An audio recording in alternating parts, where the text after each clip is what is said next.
So Jake, you have the floor. You talked about your lived experience. You talked about how you want to create this sort of awareness of what it's like to have a gaming addiction. So do you perhaps want to tell us about your story right from the beginning and how it evolved, and just the coping mechanisms and the risk factors that you'd like to share with us?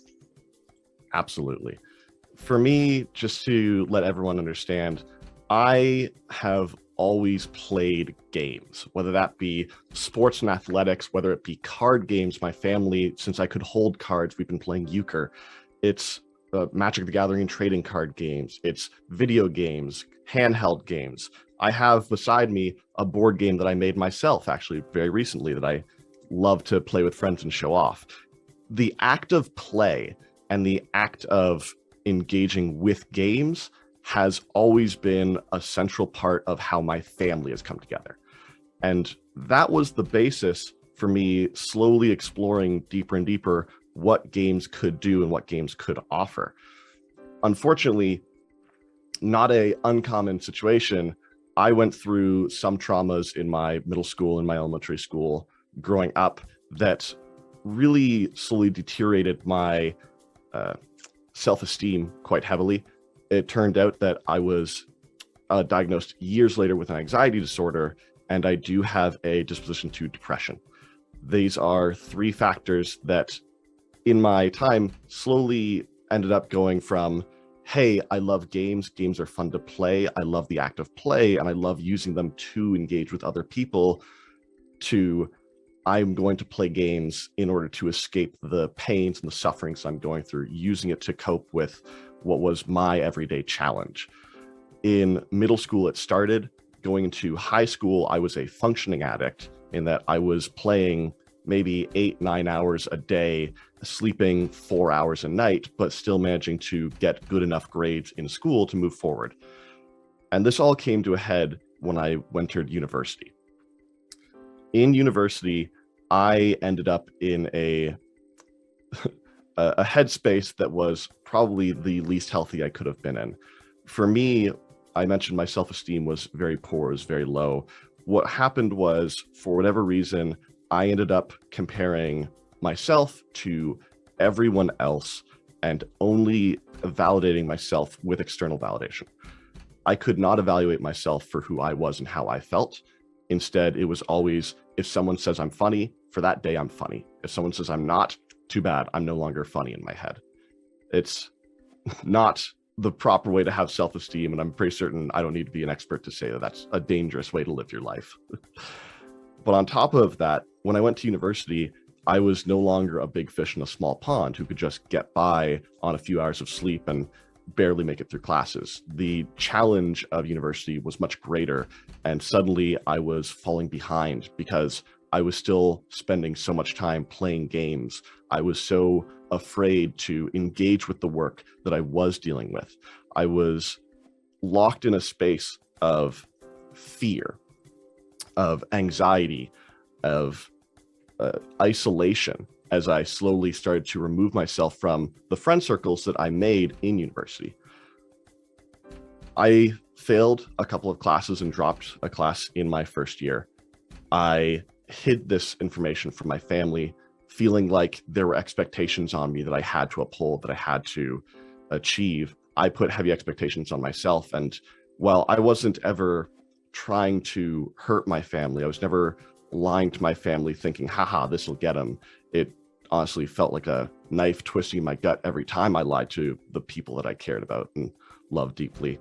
But I hid what I was going through from them because I kept saying, I can do this myself. I should be able to do this myself. These are the expectations I'm continuing to pile on as I then get deeper and deeper away from a space where I could be successful, where I could thrive. In second year, I ended up making a late tuition payment because I was too scared to check my email since I knew that my grades weren't good enough to maintain my position in a co-op program.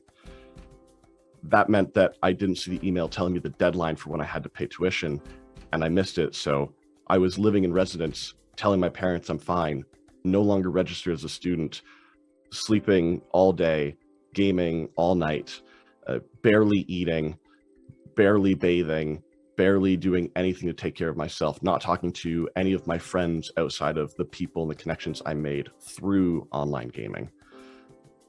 And eventually that can't go on. I can't live in residence forever. The residence assistants came knocking and they found me because I wasn't allowed to live there. They threatened to change the locks on me until finally I had to send that message. I was given the ultimatum, either they call my emergency contacts, my family, or I call them.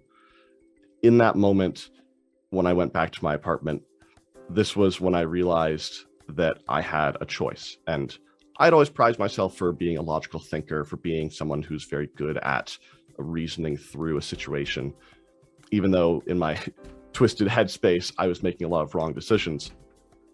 And in that moment, I thought I have three options. I could either confess every single mistake I had made, every single lie I had told to my family, to my parents, when I know that they love me unconditionally, but I'm so afraid. One of the statements my mom used to always say was, she values integrity above everything.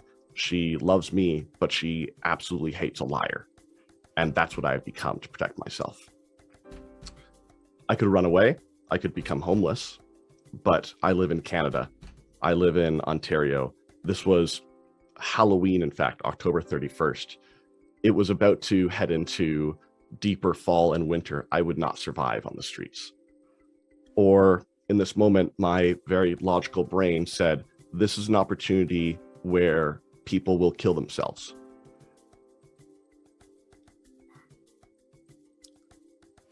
When my brain said, this is normal, you could do this action in this space, this is a time when you could do that, it scared me more than all of my other fears. It terrified me to my bones that I would consider ending my life.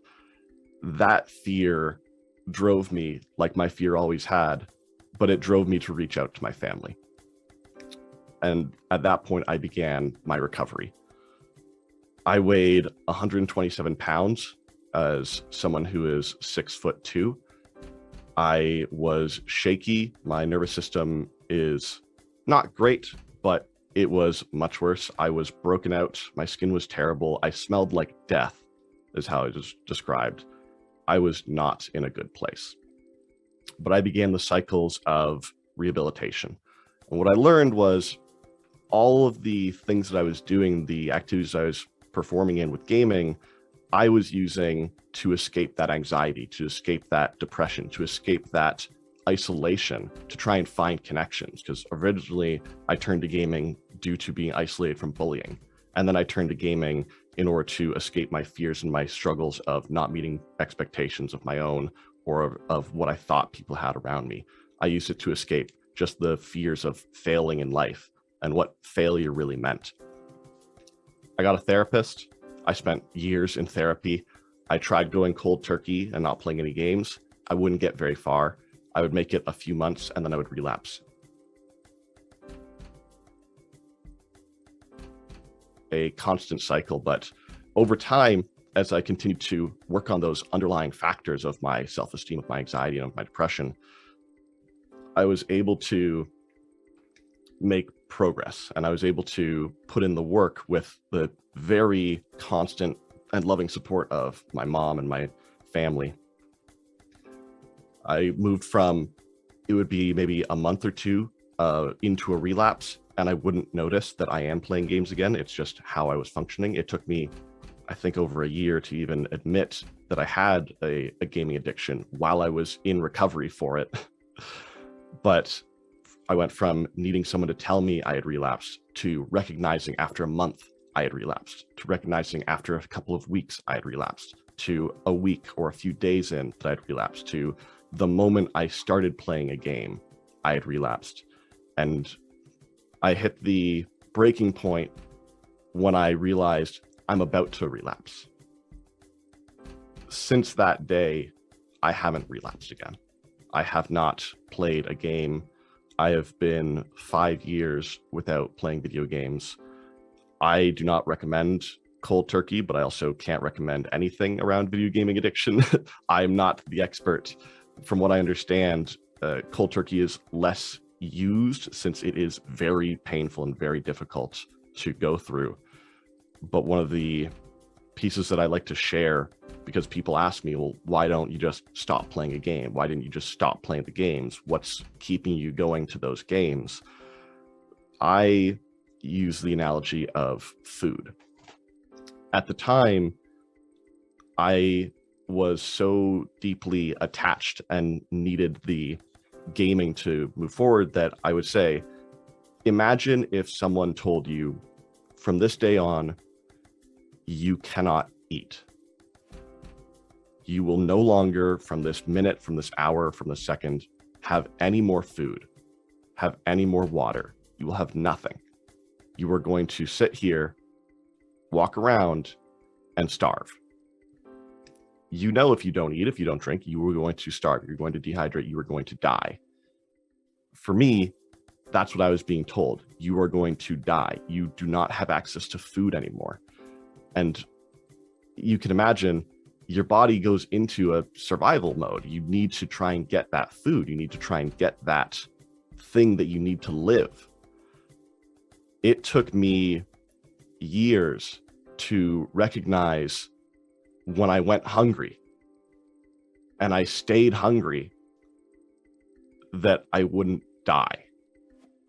And I use that as an analogy. If I stopped playing video games and I didn't go back to that, I wouldn't fall over. It would be very painful. My head was always abuzz. My brain was always screaming at me, play a game, do something, because it'll make all of these fears, all of these pains, all of these concerns, everything that's making you feel awful, they'll go away if you play a game.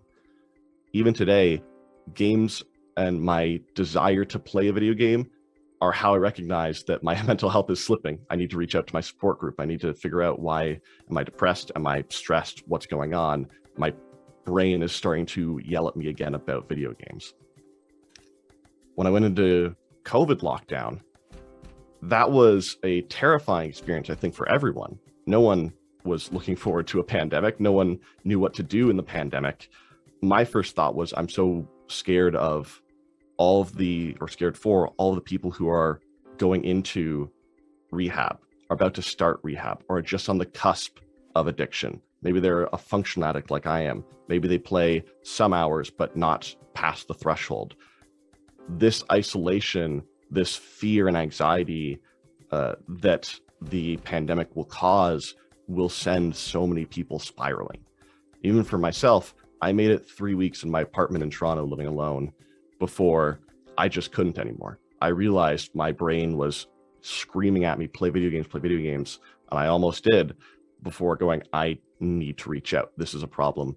I reached out to my mom, and I ended up moving back in with my family so I could have my support network around me, so I could have people that could monitor me, since I was no longer able to trust myself at that state.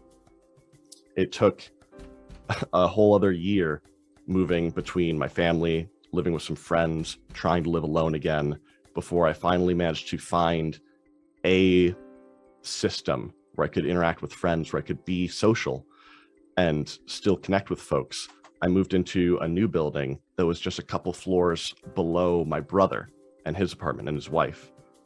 And I got to just go and have lunch with them, to see people. I got a cat that kept me company so I wouldn't feel so isolated. And I managed to make it through COVID without reverting. I'm very proud of that fact. But video game addiction nearly killed me. And I still love games. I still love video games. I'm still very attached to the industry and the space. I think video games are such an incredible and interesting medium for sharing experiences, for passing out empathy, for developing something that you can't find any other way. But for me, it became too much. It became a tool that was unhealthy, and I can't go back. So that's my story. Wow. Okay, Jake, thank you so much for sharing your testimony with us. I think we all take it for granted, the fact that we have access to these games and this technology, and just hearing about your experience, I think has just enlightened us of the dangers and the risks involved. And yeah, thank you very much for being vulnerable. I think most importantly, we need to think about recognition that we have a problem. And that's where it starts, isn't it? That's where it should begin. And it took you such a long time to recognize this, even when you were in rehabilitation. And you also mentioned the COVID-19 period, which I think has been such a delicate time for people all over the world looking for a way to ease their anxiety and depression and the isolation. You experienced isolation in your university period, which is such an important period in anyone's life because you're away from family, friends, and everything that you know. So, I mean, this is just, it's good for us to know this. For those of you who are parents, those of you who have younger brothers and sisters who just appear to be playing games passively and, you know, they're just always online and you just think, oh, let them have their fun, you know, and you know, they're passing their exams, but really you don't know what's happening behind the scenes. That's the truth, you know. And I think we discussed in the pre-interview, just for you to just pick up on what you said earlier, you talked about psychological hooks that are put into gaming. I think it's important for us to know about these hooks and how we're always on the cusp of completing something in a game. You know, it's like, oh, I almost got like the winning trophy, or I almost got, you know, the points that I was looking for, you know. And it's just these small things that are also used in social media as well. So we'll be looking again at echo chambers and how they're used for radicalization and making people feel like they belong, you know, because you talked about especially external validation. Oh, I tell you, that is just going to be the end of so many people. So would you just like to just expand on that while after I'll just read a few of the comments that have been made. So the psychological hooks, please. Thank you. Yeah, I can definitely talk about the psychological hooks a little bit, which is I am a software engineer first and foremost. I do not have a degree in psychology. I do not have a degree in these spaces. I'm not an expert in that field. However, there are some certain things in game design that are really cool and interesting to look at just from a study perspective. There are a few different commonly used patterns that you'll see in some games, and especially some certain genres, where I don't believe games themselves as an existence are just addictive. I think that some of them have qualities that can be addictive, and it's hard to draw a line. But one of the spots that you can see is the desire for closure. So see something end, to see something achieved. We like watching bars fill up. And so when a bar goes to 100%, it feels great. You've leveled up, you've done something. What a game may do is have a bar, and that's fine. If you have leveling up, it's a way of designing experience and progression so that the game feels like things are changing over time. When you see dangerous implementations of this, you may see a bar that's at 95%, and another bar that's at 90%, and another bar that's at 80%. And by the time you finish the 95% to 100, the next one's now at 95. And these keep cascading. So you're always on the cusp of finishing something. And we like to then complete that thing. And so it helps keep, from a game development perspective or from a business perspective and that perspective, it keeps the player playing. It keeps the player engaged. From a human perspective, that's not great for a person.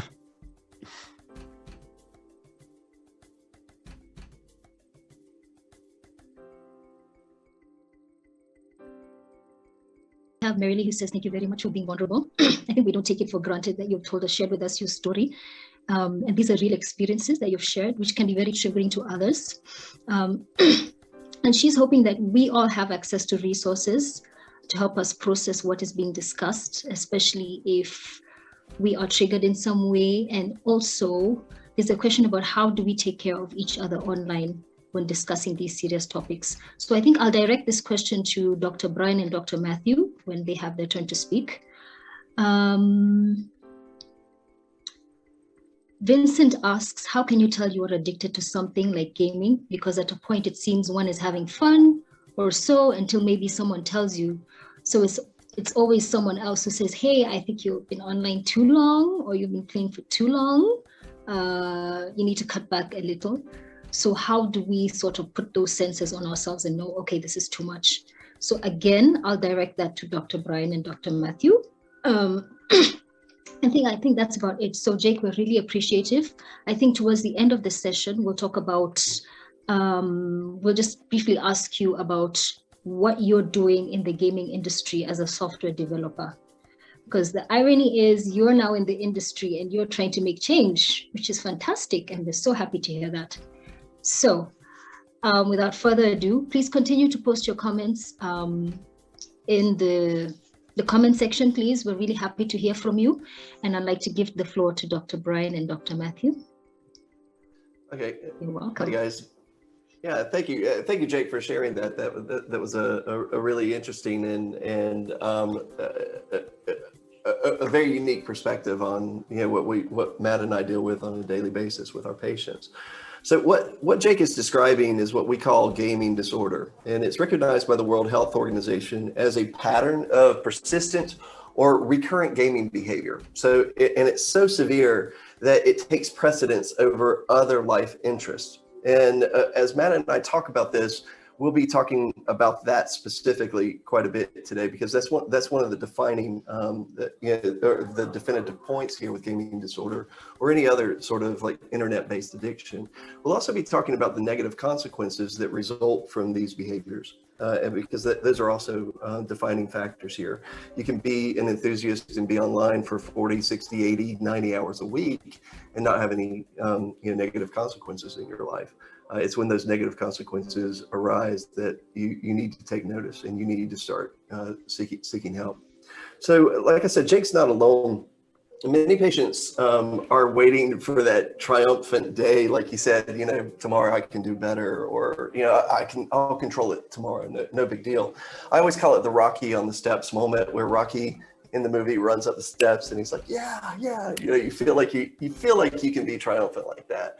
And tomorrow is going to be a better day, but each day you just keep failing, and it gets you deeper and deeper and deeper into that feeling of self-loathing. Your self-efficacy, your self-view starts to decrease, and that's when the lack of self-care and the lack of healthy coping strategies really kind of overwhelms you. And even the repeated relapse all sounds like what Matt and I both see in the clinic. So he and I talked about this last night. He and I have been friends for like 20 years, so I'll revert to calling him Matt. Sorry about that, Matt. Dr. Pappas. Dr. Pappas and I discussed this last night, and we'll do our best to address the topics in the amount of time that we have. Together, we'll answer some basic questions like, what exactly is, but what are these tech addictions, like gaming disorder? We'll focus a lot on social media addiction for this. Is it really an addiction? What are some of the symptoms and consequences? Who does it affect? Why are these platforms so addictive? We'll talk about those triggers in the links within the games that kind of keep you engaged. And then how much time online is too much time online? This is the question I get asked all the time. Like, how much time? I need a definition, and we'll let Matt take care of that one. And then how do you diagnose and treat it? And then we'll go into some deeper questions that Tanya has prepared for us. So I'll kick it off. And we'll start with social media addiction or smartphone addiction, or what we call screen addictions or Facebook addictions. This all falls under the category of, it's a broader category of behavioral addictions. So for example, gambling disorder and gaming disorder are behaviors that often start out as like really innocent behaviors, but eventually they become a habit that starts to just spiral out of control to the point where it has these negative effects on a person's life. And Matt and I are going to talk about all those in detail in a little bit. But specifically, like social media addiction is a common term that's used to describe the uncontrolled or compulsive use of online social media. And we get the same thing with gaming disorder. It's uncontrolled or compulsive use. The same thing with adult content disorder, uncontrolled compulsive use. And that continues despite the negative consequences or the problems that this type of excessive behavior causes in a person's life. And it can also cause it on the people around them. Like, Jake was talking about how it affected his interactions with his friends and family. And we start to see a lot of secondary results from that.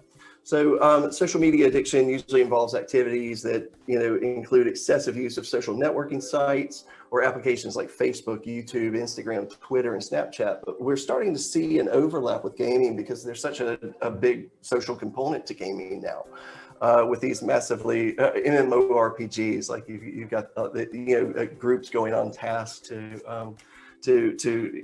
complete different missions and things like that. So there's a big social component to it. Now, the term social media addiction is not actually used in psychiatry, and Matt's going to talk about that in just a moment. However, the excessive or uncontrolled use of social media is an increasing public health and a mental health concern. I mean, we're starting to see it more and more now in the clinics as this behavior starts to share symptoms with addiction, such as substance abuse or gambling addiction, like I said, and it can really impact a person's life. So I'm going to let Matt start talking from here and discuss if it's really an addiction or if it's not an addiction. And maybe you can also list the traits of what an addiction is. Well, I mean, I think just from hearing Jake's story alone, everyone can see it's an addiction or knows that can witness it's addiction. I mean, at some point, Jake was choosing playing video games more than eating. He dropped down in weight. He didn't leave the house. He let his bills pay up. He let his school go down. I mean, gaming took over. So yes, this is gaming addiction, but it's also addiction in the sense that it's also behavior and everything. Because everyone says, well, I'm addicted to games. No, but when you start choosing your behavior, start choosing the game or what you're focusing on more than your life, that's where it becomes an addiction. And it's not the traditional sense where we think of addiction, we think of alcohol, we think of withdrawals, we think, oh, they have a shot, they have a sniff of cocaine, they do whatever they do, and they get a high. No, it's not that in that sense. However, it is addiction in the sense that they get a euphoria of some sort from the habit that they're doing. We think addiction comes from the natural endorphin release in your brain. So instead of doing cocaine or drinking, people like Jake or people that have gambling addiction or adult content addiction or social media addiction, they have a different release of endorphins, different trigger to release those natural endorphins. So if you picture our endorphins being right here in this little space, you go up and down, you're happy, you're sad. When patients like Jake program their brain to get an extra euphoria from this, they actually break through the little level of happiness and they experience a higher level of euphoria from this gaming. Whereas you and me will go, oh yeah, I gamed last night, it was pretty good. Yeah, I leveled up and I feel good. It was a great night. He experiences a whole different level, and that's the addiction process because he gets that euphoria and then it drops. And to put it more into layman's terms, all of us with social media addiction, I'm sure all of us have been there online. We posted a picture of us looking good or at the beach or a funny comment, and then your phone starts binging all day. Oh, Jake likes it. Oh, Tanya likes it. Oh, he likes it. And you get a little bit of like, oh, well, maybe I posted something good here. And then it just keeps getting reinforced and reinforced and reinforced. And some of us are okay with being able to go like, oh, that was a good post. No, I maybe I should post something like that. Other people will go into this trend of, as Jake said, he was in a dark place at the time of his life. He had depression, perfect trigger to get addicted to something. This little dose of euphoria, of endorphins, a little happiness he got from, 10 likes on that social media page is enough to the next day, like, all right, well, now I gotta get 15 likes. Now I gotta get 20 likes. And this is where the addiction takes over. And you start getting, and it all calls into symptoms. You start getting the increased importance of this, where like all of a sudden you're like, this is the most thing you gotta do. You gotta wake up, you gotta find content, you gotta post something, you gotta make sure it's right. The lighting's gotta be right, the filter's gotta be right, everything's gotta be right. I gotta get more likes. I gotta be, my self-esteem, my identity is through other people. And so everything becomes connected to this area. And you start craving it. You start wanting to do it. It's not like, oh, I look good in the mirror. I can tell I look good in the mirror. No, it's these people, these 1,000 strangers that just liked my picture on Instagram. They just gave me my qualifications or made me feel like I'm worthy of something because of that. So that's where the cravings come in. And then you modify everything becomes that obsession with posting. You see it right now with teenagers where, your 8-year-old or so teenagers, that's an 8, but 8-year-old or 12-year-old all of a sudden will go like have a temper tantrum because you took away their phone or you grounded them from Instagram. It's the same thing. I'm sure if someone, like Jake said in his own words, if someone took away his gaming, it's like taking away his food, his water. And this is where it becomes addiction. We see addictive habits, and it becomes, I guess, progressively more tolerant. Like before, it was, and I know in the drinking world and in the drug world, it's, oh, I could drink 10 glasses. Now I can drink 12 glasses. It becomes the same thing with social media. Oh, I just got 5 likes. I need 20 likes. I need 30 likes. I need 50 likes. And I need to get these likes. Stop talking to me. I'm trying to make content. That's where it becomes this addiction process. And then it starts obviously negative. You start saying goodbye to your friends. You start saying goodbye to your work. You're stop paying your college tuition. You're not doing your work. And you just all your life is obsessed with how many likes you can get, how many people are watching your channel, how many people are reposting what you're posting. And that's why it's considered by myself and Brian and other people in our field as a real addiction. And I mean, yes, right now in America, the DSM-4 or DSM-5 now, which is our Bible basically for mental health and addiction disorders, has now qualified technically gaming addiction, internet addiction, adult content addiction, hasn't qualified it yet. They qualified under behavioral addictions, which is a little different, but there is a big, a relatively large paragraph where it does say this field is up and coming and more research needs to be done before they can qualify it. But like the World Health Organization does see this as a problem. So we are looking at something that will be more defined in the future. Yeah, and I think it's important to note that no matter how you classify it, if it's causing persons in a person's life, it typically doesn't matter what it's called because they're truly being affected. I mean, you hear Jake's story and your heart aches for him because, I mean, he was going through something very significant. And they classify it as a compulsive behavior that ranges from mild to severe. And it's simply a negative behavior that needs to be controlled. And it sounds a lot more simple when I say it like that than it is to experience it. But fortunately, there are ways, as Jake found out, to manage problematic gaming, problematic social media use, all these different tech-based addictions, and which can help you to either abstain or reduce the amount of time that you spend on these activities. So I'll let Matt kind of go into our next question. The one of the main ones we get is, what are the signs or what are the symptoms of addiction? I think I saw that on the chat in there. Yeah. So my what signs of addiction is kind of this. I relate it always to something where because alcohol we know is an addiction. Like we can think about the patient, we can think about the person. So to kind of put it in those kind of terms, though, social media, addiction, misuse, and just normal use. So normal use, or the norm, would be it doesn't cause you any stress. You're not really angered by it. Doesn't matter if your right-wing cousin or your left-wing cousin posts something political. You just kind of look at it and go, oh, okay, and you move on with your life. Becomes a misuse, which a lot of us have, and all of us mildly do it. Kind of just like with drinking, sometimes you overindulge. How many of us have been in bed and you're not really asleep yet, and you just kind of start scrolling through your stories, and before you know it's been an hour, and you look at your watch and you're like, oh, I should have been in bed an hour ago. Why did I just waste an hour of my time figuring out what teapot I am? You know what I mean? Like something ridiculous as that. But and then when it becomes a real addiction and becomes a real problem is exactly Jake's story, which we kind of, I hate to keep saying Jake, like you're the poster boy for this, but you are our patient, our patients like Jake, where it becomes like, literally look at it 1 hour, keep going through. The next morning you're calling out of work, you're losing opportunities, be it job opportunities, be it working with somebody, be it calling somebody, because you're focused on your social media issues, and what that is going to show you. That's taking your precedent.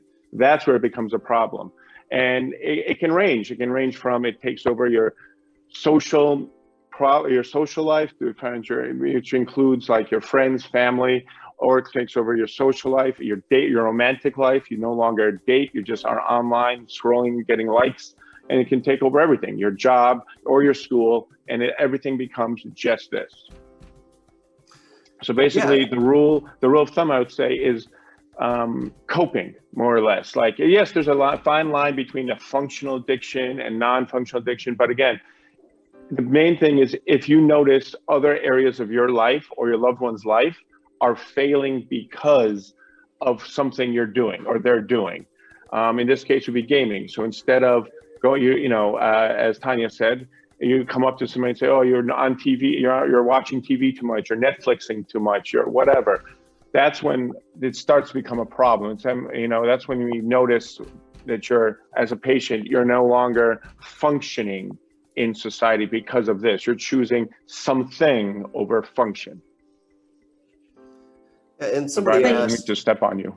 Oh, no, I apologize for interrupting. Somebody had asked, what can we do to support somebody who we think is addicted?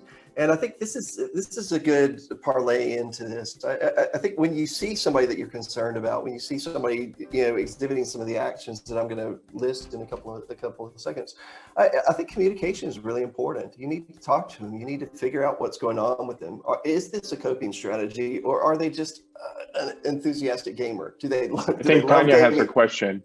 Tanya has a question. Yeah, Tanya, talk to me. No, go ahead. Just finish what you were saying. You raised your hand. Sorry. Oh, okay.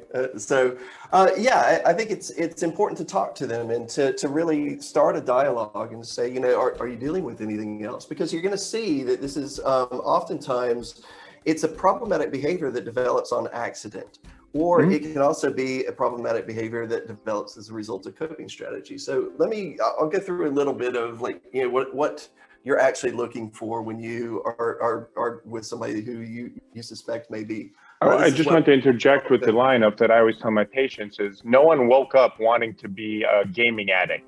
No one was born wanting to be an alcoholic. And I think what Jake and Brian have been touching on is there is always an underlying condition. These are coping mechanisms that weren't done right, and it just escalates from there. In my field, in my office, we treat our substance use disorders as kind of like the ER, and we get them stable where they can not using that as a crutch, and they're now using, we can get to the real mental health issues. There's a drug called Vivitrol, which is injectable naltrexone, and one of the drugs that it helps decrease the euphoria you get from addiction. It puts a little bar there so you don't get the highs, the natural endorphins released. And what I liked about this drug is because that takes out the crutch. And so I use a lot in alcohol. So what I'm going at is I'll give the shot to somebody. The first month, everybody tests me. They go, "Oh, well, I've been drinking on it. It doesn't work for me." And they admit that, okay, maybe it did a little less. The second month, they notice a big difference in their drinking. And by month 3, they're asking me for a therapist, not because of the drinking, but because now their underlying condition is come to the front. Because it's easy to go, like Jake said, he has a lot of depression, anxiety. Instead of tackling that head on, I'm just going to game, and I'm in my gaming world, or I have bad self-esteem, I have bad body image. All right, I'm going to go on Instagram, post a picture, and now 1,000 strangers are going to say, "You go, girl, you're proud, body is yours," and I feel better, and we don't really get to the crutch of the problem. Sorry, Brian. No, you make an interesting point, because I've seen that with my depressed patients as well. When I prescribe sertraline or something like that, they always come back to me the first month and say, "This was supposed to fix everything." I'm like, "No, it's not supposed to fix everything. This is not a cure-all." But over the next 2 or 3 months, they realize that they're still having the same negative thoughts, but they don't have that anxiety and that real deep, dark depression associated with it. And so that's when the drug is actually working, and it gives you the ability to separate from those feelings that you associate with the thoughts, and then really start to address whatever it is that's causing those feelings or those negative thoughts. And so I think people are constantly looking for a pill to cure everything, but they don't realize it takes a lot of effort on your part to really overcome something. So, go ahead. Yeah, may I ask a question? Sorry. Mhm. So I've just received like 2 private questions. I recall what you're saying about this short-term sense of satisfaction through likes, and we perceive these likes as value and truth, like a testament of who we are, you know? Bursts of pleasure. Yeah. Right? And it leaves you feeling empty and wanting more, and it's like a rat race. The cycle just continues, right? I'd just like to mention like Facebook depression, where we compare our lives with other people, presumably flashy and more successful lives, you know, and this creates like this sort of like feeling of uncertainty and not being good enough, and you're constantly comparing yourself to other people. So on the one hand, you're looking for their approval. On the other hand, you're feeling intimidated by what other people presumably are in their flashy lives. And that's what social media is intended to do, isn't it? To project what is perfect. But really, it's not. That's not the ideal truth. So I mean, you have filters now. You have filters now. You can easily turn on a filter and you can look as whatever you want to look like, you know? I mean, catfishing to a level that you can be who you want to be, you know, the best of you based on this filter. Sorry, your question. Sorry, I keep cutting you off. No, that's fine. So wait, there's the Facebook depression and how to overcome that. And the second question is, right. So if someone suffers from low self-esteem because they look at their phone, mostly because to avoid eye contact with people around them, they use, and they spend so much time on the internet trying to relieve stress and a feeling of unbelonging. Can you outline any strategies that they can use or steps that they can use to overcome this? You know, so they're sort of just trying to get away from the real world by immersing themselves in the online world. Yeah, we can talk about that. That could be a good ending point. I think we can talk about how to detox from your. We have a question for. I just wanted to take it. So we have 3 questions now. One from Donna King. I see your question. How to help essentially her parent. Yeah. So of a person who has gaming addiction who doesn't really understand that he has addiction yet. And your question was the Facebook depression, Tanya. And what was the second one? About trying to immerse yourself in the online-based world to avoid discussions with people around you. Which one do you want to take, Brian? 1, 2, or 3? Go ahead and start, and I'll. All right. I'll do the first one. I think it's most important. The addiction, the parent asking for help in the chat group here. Yeah. It's the toughest question in the business. It really is, because it doesn't matter if it's gaming, it doesn't matter if it's alcohol, cocaine, what have you, heroin. It's always the patient has to hit their rock bottom, and they have to realize it's them, because me forcing them to come in for treatment is not going to help. Thoughts that could work is, I would say, compare their lives before they started getting over involved in gaming and to their life now. You know, hey, son, parent, or whatever. Yes, 26-year-old, so I didn't non-gender, but hey, child, I remember 3 years ago when we used to go out to have fun, and like we went to the mall and we went to get movies, and you know, we did all this other stuff, and now you haven't left the house in a month. Like, I can't even get you to go to the mall anymore. I can't even go out to dinner anymore. You know, a son. Yes. Okay. Son. So tell your son, you know, stuff like that. Or, hey, you know, you haven't gotten sleep enough. You know, you're not waking up right. Like, you're starting to miss that. And maybe that'll help them kind of get in the way. And Jake has a comment for this. I see his hand popped up.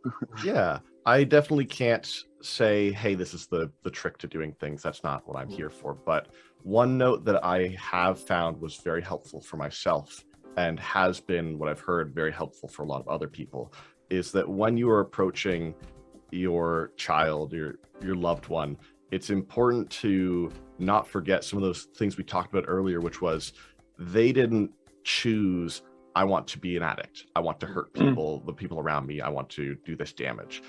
When you are approaching those people that are in that place of pain, that place of fear, anxiety, whatever it is, that's very good point. Be compassionate. Absolutely. safe to them. Don't be the person that's going to come in and accuse them of doing wrong, because they're already in a space. They probably, even if they don't recognize an addiction, they know something's not quite right. They feel bad, and that's why they're trying to escape it. So making them feel worse isn't going to. I think the key would be, the underlying issue with your son. I'm not sure what it is. I'm not trying to blame or anything. It might have nothing to do with you at all. It might be anxiety. It might be something else. And that kind of leads our way to the question that Tanya asked about Facebook depression. Oh, wait, it's not, go ahead, Brian, sorry. Oh, I wanted to say, a lot of times when we approach these things, especially with kids, you kind of want to point out, I mean, you see it. It's very clear to you as a parent what's going on in their lives, but they don't really see it. I mean, every patient I've ever had that is an excessive gamer is doing it because they want to be a professional gamer. And you look at them and you're like, you're really not going to be a professional gamer, are you? You're literally just playing 14 hours a day, and you're falling behind in school and all this. And so it's very easy for us to judge and to project what we want them to do, onto the children. What I like to do is to introduce the topic and say, do you think that these could be some issues? And then start to introduce positive coping strategies. I think the best thing that you can do in these situations is to learn about the habit cycle.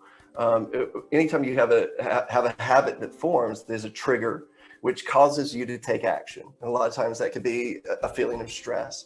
And we'll get into that later. But there's a trigger followed by an action. The action would be to log on to a game or to log on to Facebook or whatever it is that they're using to cope. And then that reward, that burst of pleasure, or that feeling of escape, or that feeling like, hey, I'm actually achieving something within this game. And so that motivates people to continue a behavior. And I think when you understand that, you can start to break the behavior. You can break the triggers. You can break the action or interrupt the action, and you can also interrupt the reward or reinterpret the reward. And it's your job as a parent or as a healthcare worker like Matt and I to be able to help them, interrupt the trigger, interrupt the action, and reinterpret the rewards.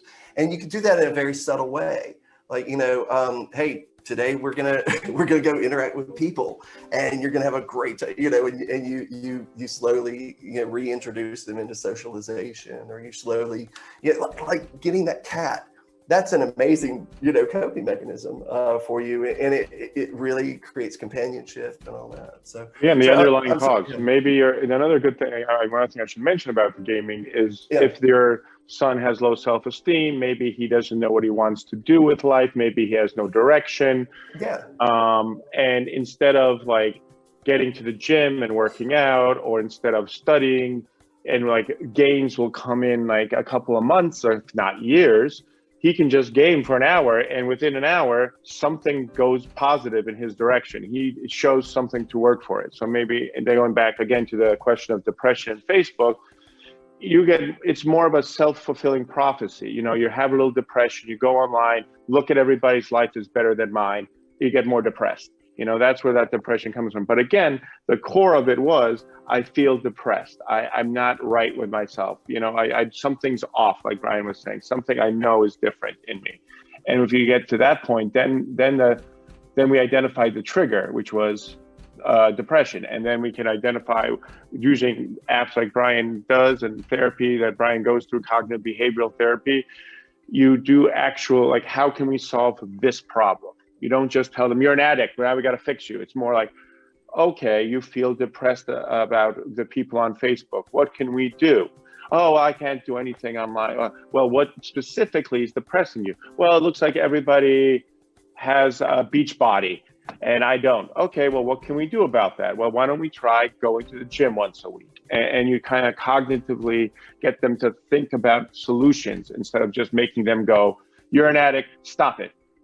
I think that it's really interesting that Jake described his thought processes during depression. He said that if he was funny, if somebody laughed at his joke, he was funny for that day. But if they didn't laugh, he was not funny, and everybody hated him or something. So you didn't say that specifically, but that's that feeling that you get when you're depressed. You get really distorted views. Like I know a lot of patients will say, yeah, somebody didn't say hi to me. Well, and they blow that out of proportion, especially the younger children that you see. They're like, they must hate me. Well, maybe, is there an alternative? Maybe they didn't see you, when they passed you in the hall, or maybe they were interested in something else and we're talking to somebody else and you just didn't notice as you passed. And so I think as a person who's depressed, as a person who starts to get these thoughts that spiral, they become more and more negative. And so it's up to, it really takes a lot of work to interrupt those. But through cognitive behavioral therapy, through different therapeutic approaches, you can really kind of challenge these depressive thoughts. And that's why apps like what Brian has really are helpful, because they're not targeting you as a addict. They're just giving you tools to help change the way you think. Yeah, and that's a big part of therapy is behavioral modification. Like there's no major drug that's going to fix an addiction, because the moment you take the drug, you're still going to go on the phone and you're still going to go, probably Jake, you did this. I bet, it'll just be 5 minutes of gaming and I'll be fine. And then you see yourself, no shower, and 3 days later, you're still up on a lot of coffee, playing the game. And so you really have to take it as a behavioral modification approach. You really have to look at, okay, how did the habit form? How can I break it? What are the triggers? What are the actions? What are the rewards?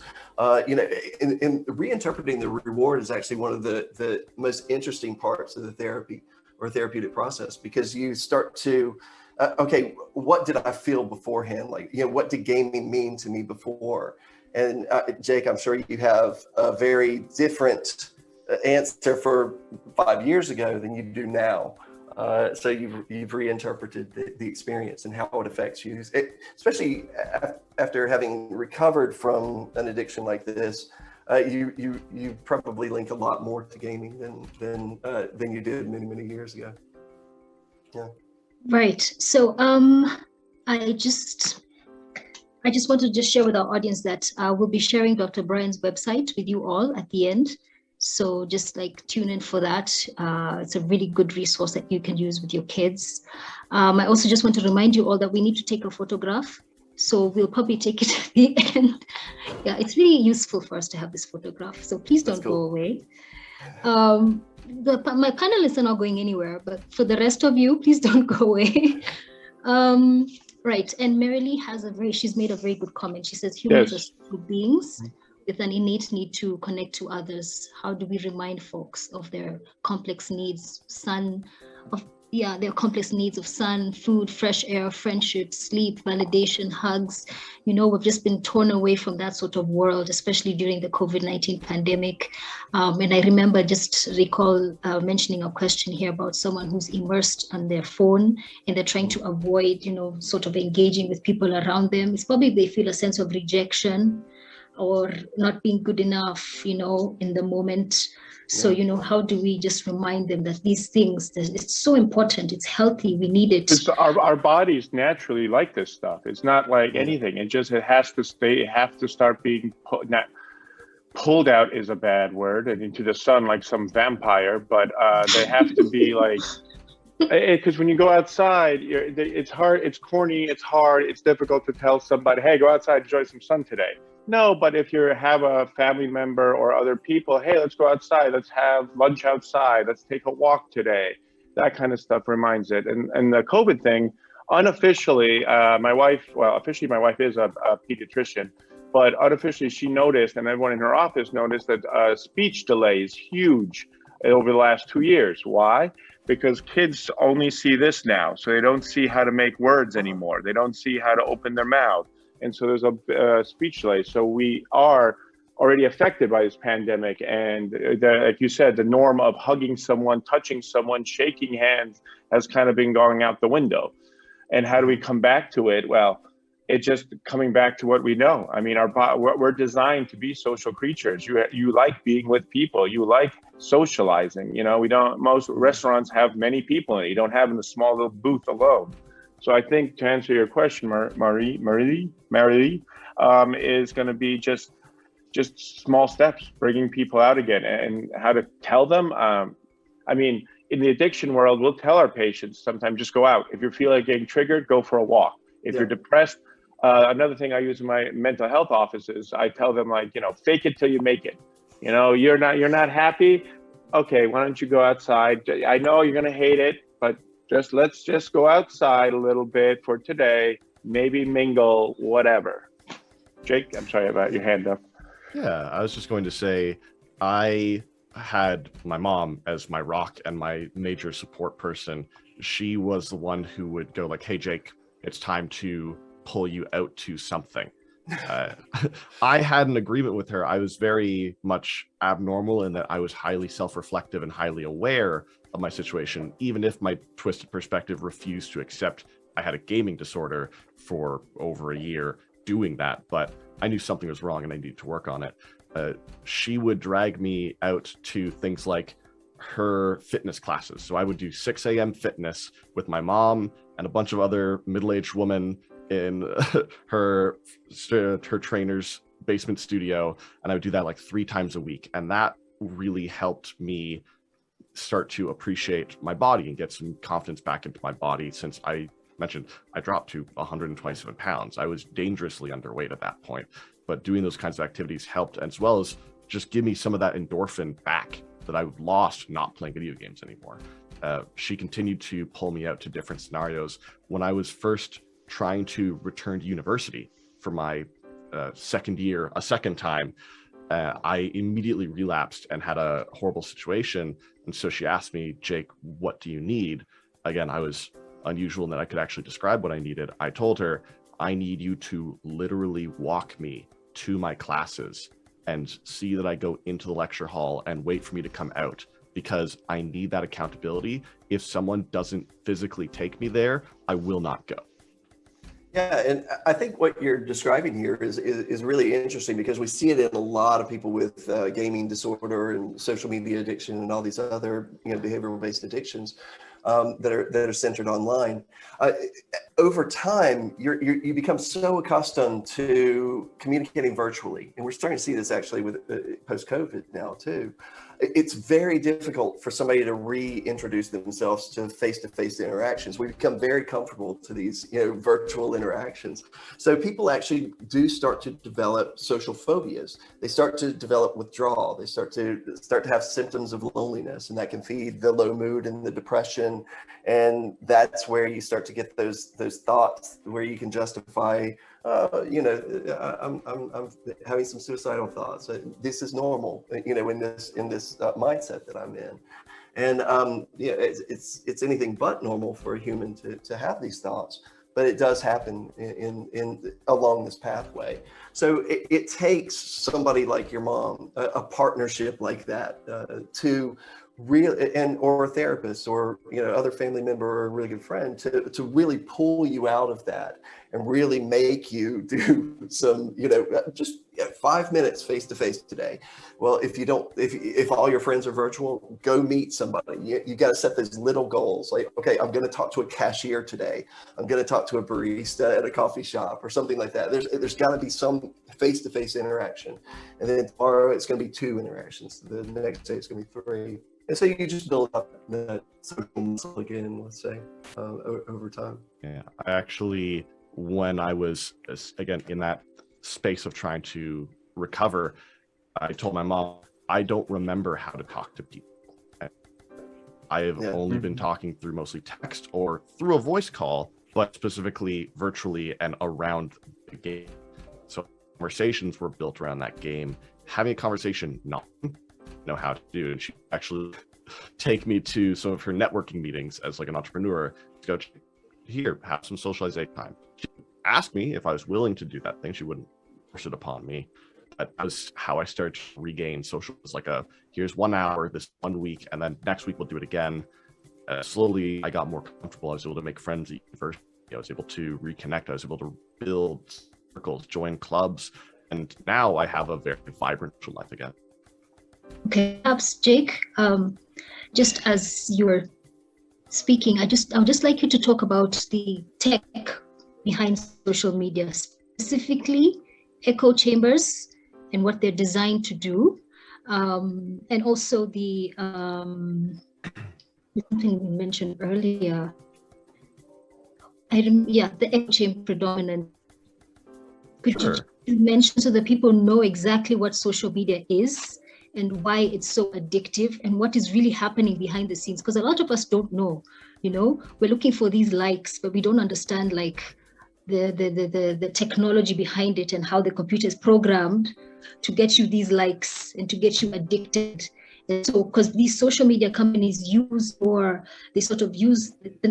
time to generate revenue and profit and that sort of thing. So I think it's good for people to know.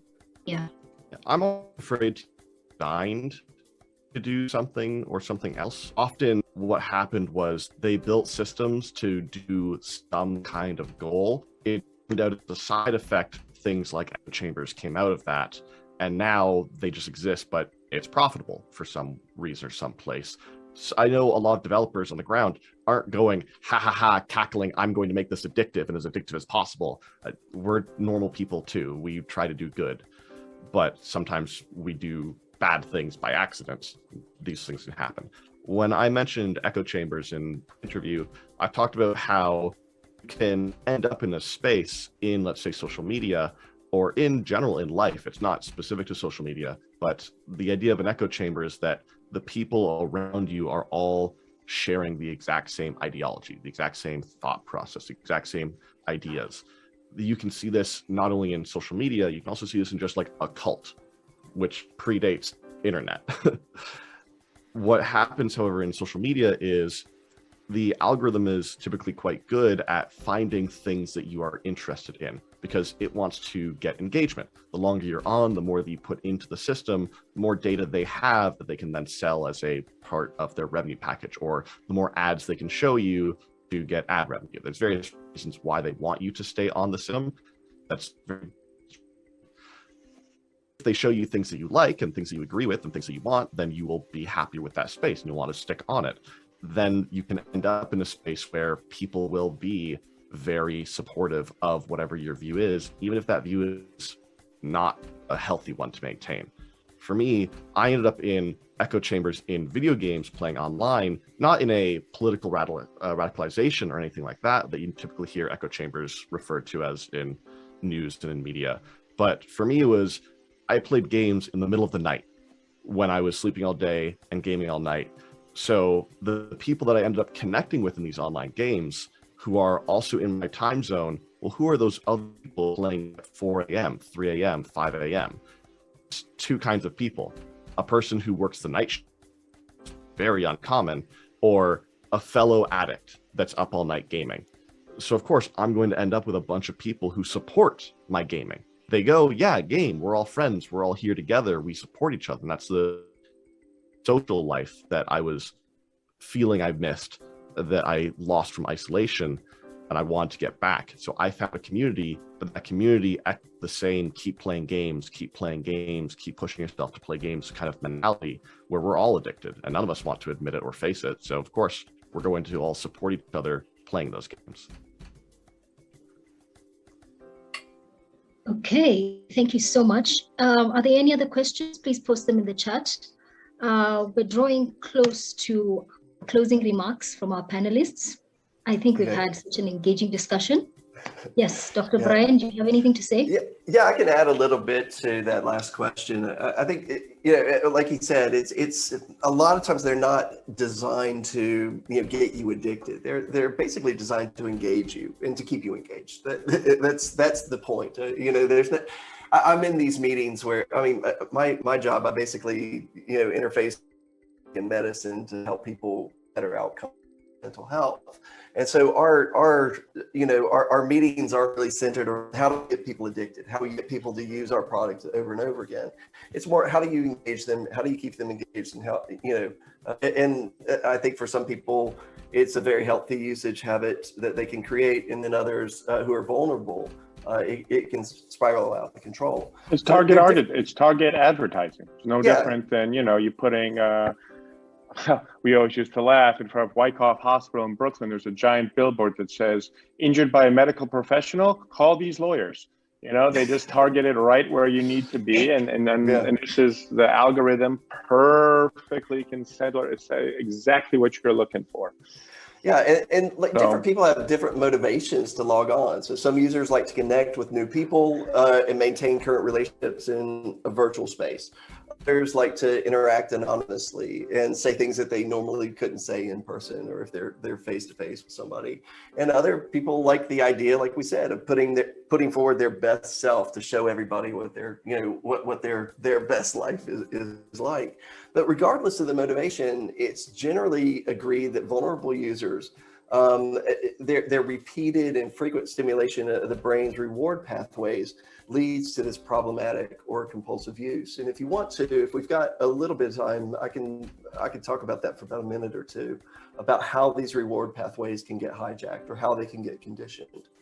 I might have to cut out soon, so I gotta harder out. Okay. So, All right. Cool. Let's. We Brian can we skip over continue, that. but I might cut out. Okay. Yeah, that's all right. That's fine. Okay. All right. So the reward pathways that we're talking about in the brain, they're in certain centers of the brain, and they help to drive your behavior. So, for example, when a habit develops, like I said, there's a trigger followed by an action and then a reward.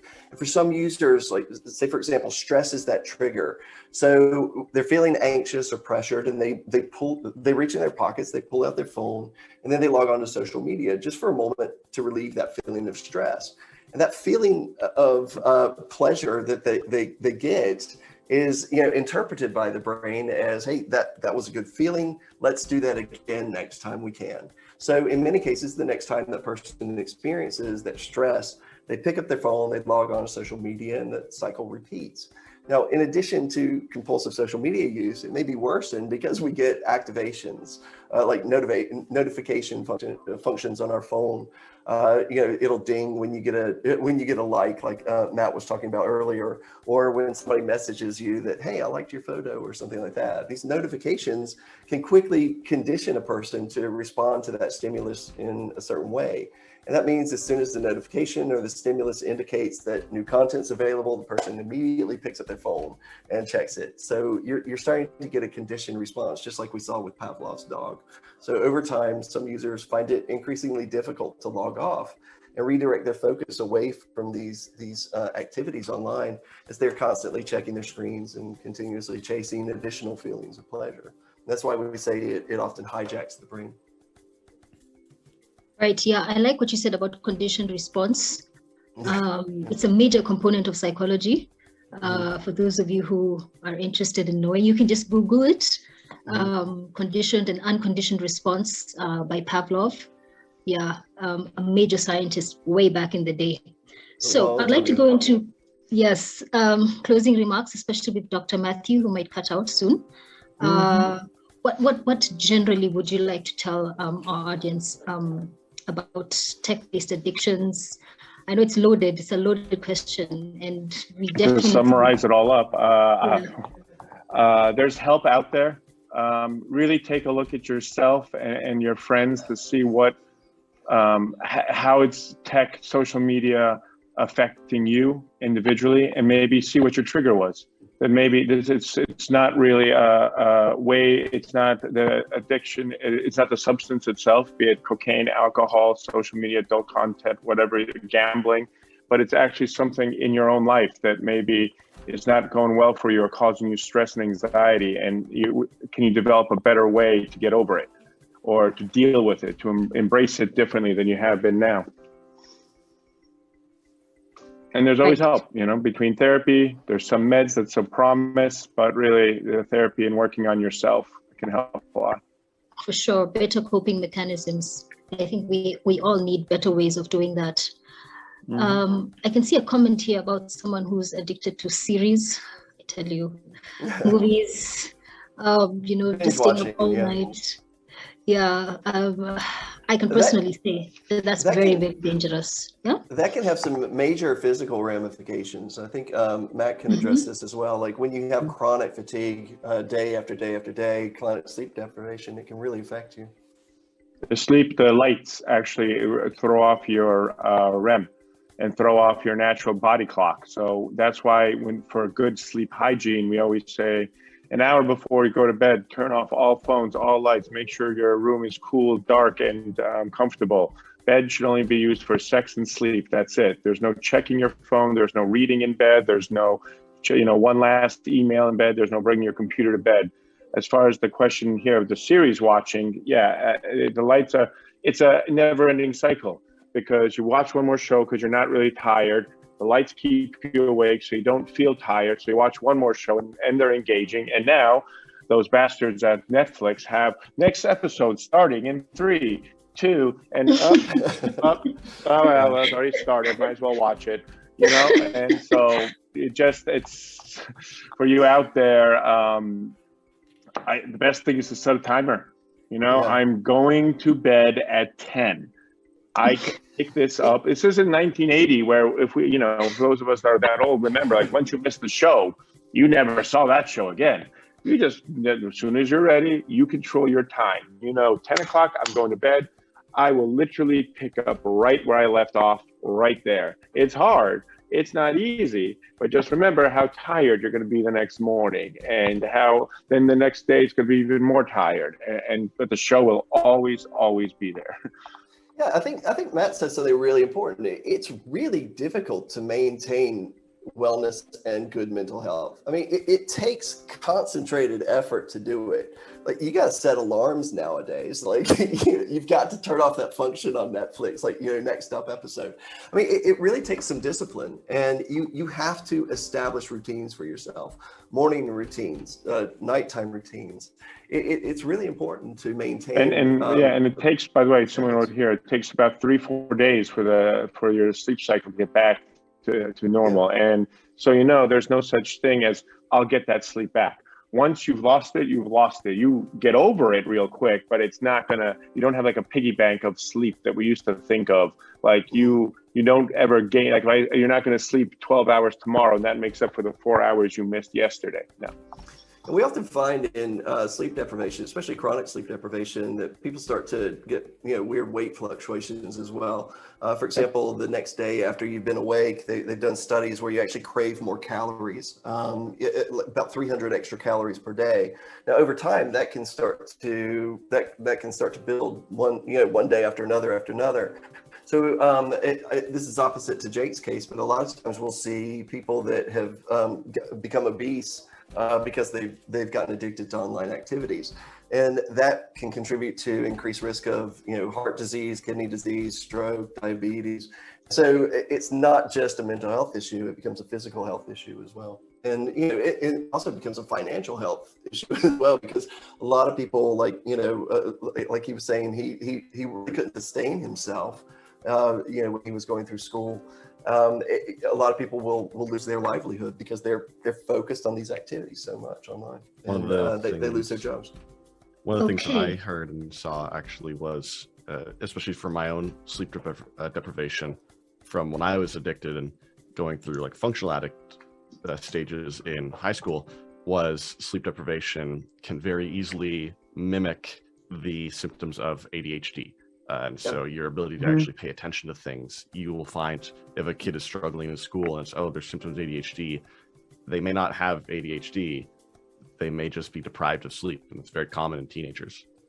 Yeah, we see. Sorry, I'm just going to say I have to head out. Thanks for everybody being involved. My house is about to be overrun by my wife and 2 kids. So I told them to text me when they're in the elevator, and they are. So I'm going to run.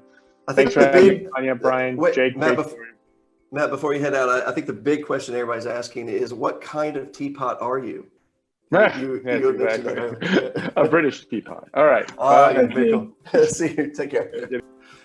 Right. So, Dr. Brian, could you please give us your closing remarks? So let's talk about going back into treatment. So if you're worried that your social media use or your gaming or any sort of online habit has become problematic, it's important to seek help to address your concerns. Now, most people will only seek help after they realize that they've hit rock bottom, after they realize that their habits have become excessive, or they've caused problems at work or school, or difficulties in their relationships. Sometimes they get ultimatums from their boss that hey, you've got to fix this, or ultimatums from their wives, or husbands, hey, you've got to fix this. you've got to be more present. So, either fix it or I'm out. And so that's when I see patients. Others may be asked by friends, colleagues, hey, go get some help, get some advice on this. So it's very difficult to diagnose yourself. If you go to my website, takeaddictiondoc.com or takeaddictiondoc.co.uk, Tanya, if you could put that in the description or in the chat. Click on the habits quizzes, and you can go into different categories and take. It's a 9 to 10 question test that can tell you if you're at risk, if your habits are quite severe. This isn't a final diagnostic test. It's not it's not the test that we would use in the clinic, but it'll tell you, hey, should I be concerned about my habits? Should I be paying more closely? Should I be paying more attention or more, looking at my habits a little bit more closely? And then you can start to make efforts to address any issues that you identify through those quizzes. There's a lot of information on that website as well that you can read about the top 10 frequently asked questions. We were going to go over those in this talk, but it kind of diverged into a really good conversation. So, but basically, if you're really concerned about it, a physician or a mental health professional can evaluate you to determine if there is a problem and the scope of the problem, if it exists. And I wish there was a one-off pill to treat it, but it's not. Like we said, it takes a lot of effort, and there's treatment options vary depending on the severity and types of activities that are involved. And there, like we said, there are no current medications that can be used to specifically treat social media addiction or gaming addiction. Instead, the treatment aims to modify behavior, educate you about what's going on, either in your brain or your behavior, or the way you're interacting with people, or the way that you're interacting with the tech. And so the goals are to either abstain from negative online habits or to use it more responsibly. And I tend to stress responsible use because it's very, very easy to tell an alcoholic, don't go to a bar, don't stock your house with alcohol, try to abstain, do whatever you can to avoid alcohol. Well, we're constantly surrounded by the internet. We're constantly connected to the internet. So it's very, very difficult to avoid going online, and that is often the trigger for a lot of people to engage in activities that become problematic. So online right now. Yeah, exactly. It's a very difficult it's a very difficult thing to treat when you're constantly on the very platform that can become problematic. So if you're, like we said, it ranges from mild to severe. So you might just need some small adjustments in your behavior, or you actually really might need to go see a professional and really start to diagnose or dissect what your problems are, what's causing these issues that you're using online activities as a coping mechanism for. So.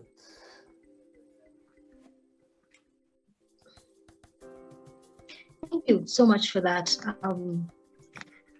Very elaborate, and I think it's quite necessary for us to talk about what you've just mentioned, that help is out there. And I posted the link to your website, takeaddiction.co.uk, I think. Yeah, .co.uk. Takeaddiction. Yeah, and also COMSI. So if any of you would just like to see Dr. Brian's work and what he's doing, and how you can take the assessment. Of course, it's not a diagnosis per se, but at least it's like a guide for you just to understand about your habits. It's pretty useful, okay? So just share it with your family and friends. Again, not a diagnosis. Yeah, okay? This is not a diagnosis.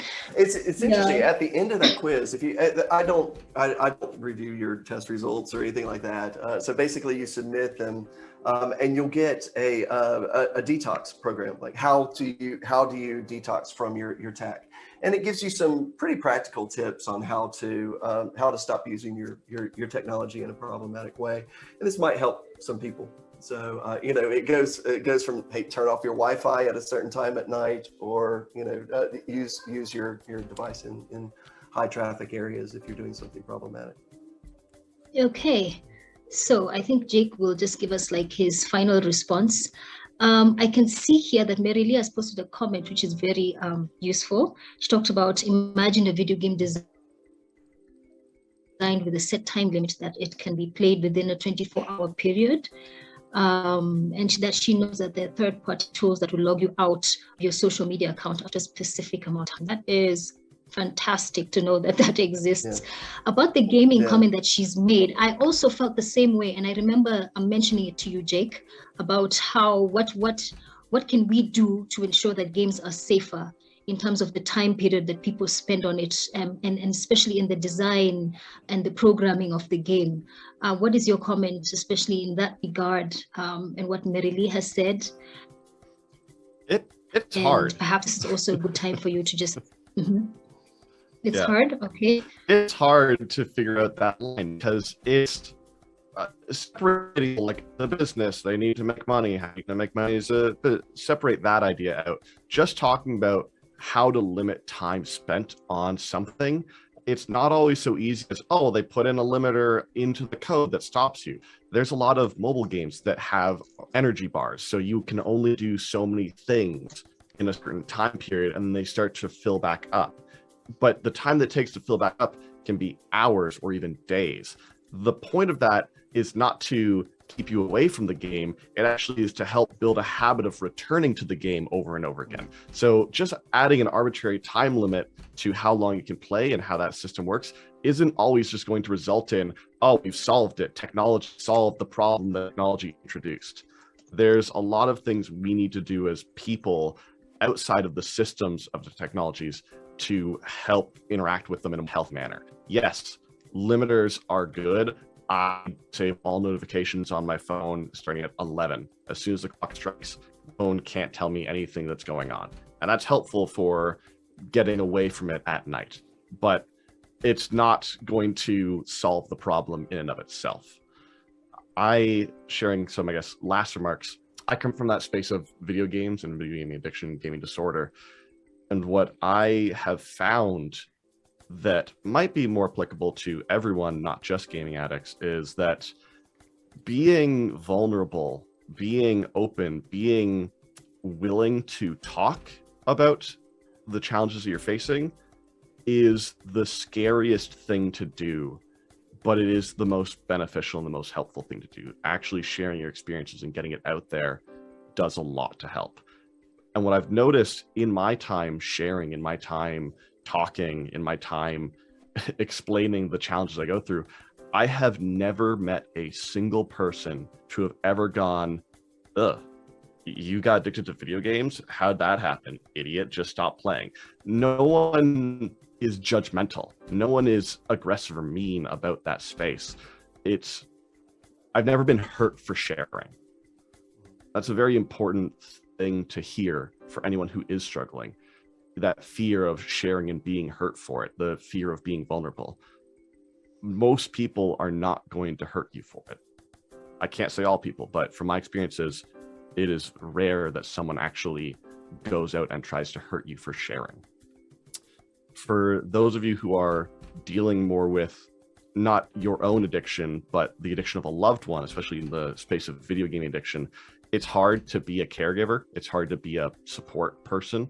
It's hard to be there for someone else. And it's also hard to help identify. So I know of resources because my mom has become now an accomplished speaker and author in this subject matter as well. And so I usually share her book, which she did as a collaboration between a number of experts, interviews with myself and with other folks, and some of the experiences and things that she's noticed and found in her research and discovery. So that's Cyber Sober, Caregiver's Guide to Video Gaming Addiction is a nice book that you can pick up and read to start engaging with this space and this material and get some ideas of where you might want to ask more questions, where you might want to reach out to the kinds of specialists and the kinds of people you might look to engage with to help whoever you are helping through their experiences. I'll just put it in the chat for people. Yeah. I think it's interesting that you say that. It's important to, when you reach out for help, when you do go to a psychiatrist or psychologist, it's important to find somebody who actually, knows this space, who knows what these addictions are like, because there's still a lot of academic debate within the medical communities, like, is it really an addiction? It becomes very cerebral, and they kind of ignore the person that is being affected when these arguments arise. And so you've got a lot of people who don't really have experience with dealing with people with these types of compulsive behaviors online. Yeah, I mentioned when I was going through it, there was no official recognition from the World Health Organization. I was actually at a CAMH summit for behavioral addiction speaking. I think that was my first time doing public speaking on the subject matter. On that day, they announced it, and I was whisked away to talk on the national for Canadian national news broadcast to be interviewed for, oh, you're someone who's experienced this. What can you tell us about this thing? Isn't this incredible? It was incredible, because suddenly from that point forward, there was at least now the push to fund, the push to explore this space that when I was going through it again, there wasn't the funding for it. They couldn't really have programs for it. They couldn't call it a disorder. They couldn't call it an addiction. So they couldn't really help you on it a lot of times, I found. It's amazing what an official recognition can do for something like that. And education is so extremely important. That's really the first step, is educating yourself. Podcasts like this, reading your mom's book, going to websites like talking to Matt in his clinic. These are the ways that you start to become aware of this as a real public health issue. And then you start to communicate it with your friends, and the more we're aware of it, the more we can recognize it, I think, and the better off we are taking steps to correct it. Absolutely. Okay. So thank you so much. I think we have all been definitely educated on the benefits, the things we need to watch out for in regards to social media and gaming. I think for a lot of us, gaming has been relatively undermined, but we do know people who use games a lot. So I think that is very useful. Are there any other closing remarks, comments? Yes, you have access to this recording. I think one of the biggest things is it doesn't happen to everybody. Like, it's not evil. Like he said, he likes games. Social media is a productive tool. It's used for communication, for entertainment, for lots of people spend time on it in a productive way. It's not an evil thing. We're not demonizing this at all. It's just it becomes problematic for certain vulnerable individuals, and when it gets out of hand, it's a behavior that you have to really work on to correct. But it is possible to correct it, and you can live a healthy and fulfilling life beyond a tech addiction. Okay, right. Thank you so much. So I guess that's it from us. I wish we could go on for hours for sure. It's an interesting time. Yeah, very. And addiction is so broad, as you might know. So it's good for us to talk about exactly where we're heading regarding technology and what it's doing to our children and the youth, and how we can safeguard and protect ourselves from this. And closing remarks, please just check out the metaverse. Nobody knows what it is, but it's coming at us.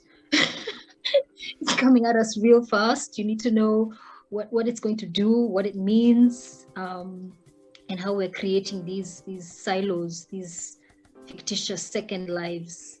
I'm very wary about it. But of course, that's just my opinion. There are many other opinions out there.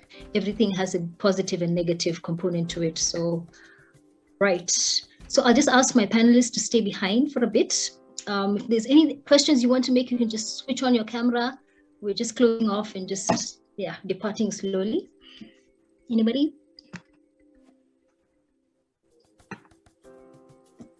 Thank you all for coming. Thank you all for listening. Yeah, thanks. It's been a pleasure. I've enjoyed it.